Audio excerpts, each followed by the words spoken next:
I was a professional athlete for 10 years playing lacrosse in California and Colorado. And 2.5 years ago, I was training to return back to training camp, and 2 days later, my legs stopped working, and I basically found myself in a hospital bed, and they gave me a diagnosis of Guillain-Barré syndrome, which they have recently just rescinded, and we don't know what's wrong with my nerves or my legs now. Every 6 to 10 weeks I lose the use of my legs to varying degrees for anywhere from 3 to 21 days at a time, and sometimes I have to walk with a cane, and other times I'm kind of stuck in bed. I'm a father of 2. I've got a 5-year-old son named Wyatt and a 2.5-year-old daughter named Olivia, who are incredible.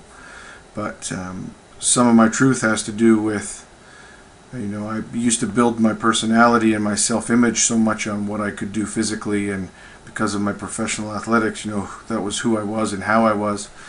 And all of that is very much called into question with my illness. And it makes me wonder sometimes, whether I'll be able to be the dad that I had always thought I could be.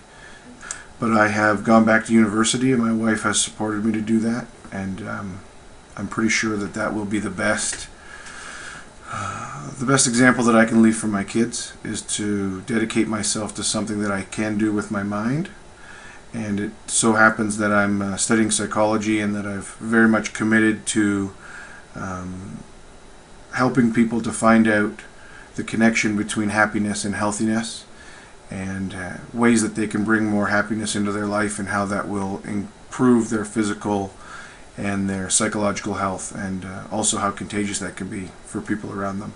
Constantly being told that my attitude is inspirational to people, and I take that very seriously, because I never want my illness to bring anybody else down. Or the truth that I would want to discuss would be that being a man in the modern world today has very little to do with what your physical body can do, but has everything to do with what your heart and your spirit can do.